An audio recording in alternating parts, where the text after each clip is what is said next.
हालांकि अगर बात करें तो छठे भाव में स्थित गुरु से दृष्ट राहु आपको बता रहा है कि खान पान की आदत ठीक कर लीजिए, अन्यथा बहुत समस्या होगी। इस राहु पर मंगल की दृष्टि भी है, तो राहु अष्टम भाव का फल देने में भी सक्षम है। आपको चाहिए कि वाहन आदि का प्रयोग करते समय सावधानी बरते, अन्यथा दुर्घटना हो सकती है। शत्रु पर आपको विजय प्राप्त होगी, किंतु आपको मानसिक शांति नहीं मिलेगी। विवाहित जीवन में बहुत गड़बड़ी होती दिखती है और संभव है कि कुछ समय के लिए आप दोनों का वियोग हो जाए। अगर आप दोनों में नहीं बनती है तो इस समय आपका साथी आप पर कोई मुकदमा भी कर सकता है। घर लेना चाह रहे हैं तो होम लोन मिलने में समस्या आ सकती है। राहु जब अपने ही स्टार में होगा तो आपके लिए बहुत अच्छा समय नहीं रहेगा। आपको अचानक धन प्राप्ति की संभावना तो रहेगी, किंतु स्वास्थ्य आपकी प्रसन्नता को बर्बाद कर सकता है। आपके घर के नौकर काम छोड़कर जा सकते हैं अथवा घर में चोरी कर सकते हैं। आपको सजग रहने की आवश्यकता होगी। संधिवात की समस्या भी आपको हो सकती है, आर्थराइटिस। आपका पालतू कुत्ता किसी को काट सकता है, या आपको कोई कुत्ता काट सकता है, या जानवर से आपका एक्सीडेंट हो सकता है। दोनों ही बातें हो सकती हैं अथवा किसी एक के होने की संभावना रहेगी।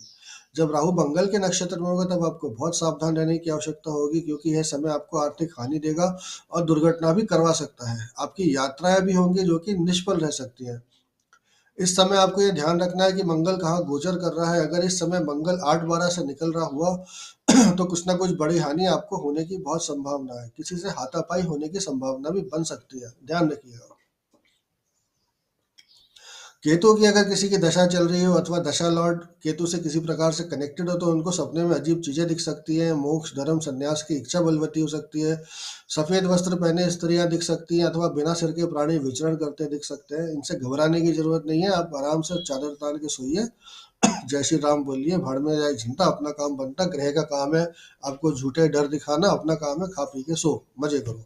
खर्चों में अचानक वृद्धि होगी। परिवार में कोई ना कोई अस्पताल में भी भर्ती हो सकता है। विदेश यात्रा होना बहुत संभव है। आपके गुप्त संबंध भी इस समय में बन सकते हैं। अगर आपका विदेशों से कोई संबंधित व्यवसाय है तो उसमें आपको हानि अथवा धोखे की संभावना बन सकती है। आपको काफी यात्राएं करनी पड़ सकती है उस समय। जो भी केतु का उपनक्षत्र स्वामी होगा उसके अनुसार आपको फल मिलेंगे।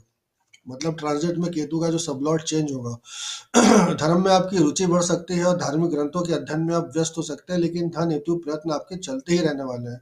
स्वयं के नक्षत्र में आने पर केतु आपको पूर्ण रूप से द्वादश भाव के फल देगा, जो कि स्वाभाविक है कि अच्छे नहीं होंगे। 12th हाउस के रिजल्ट अच्छे कहाँ होते हैं एक्सेप्ट फॉरेन के।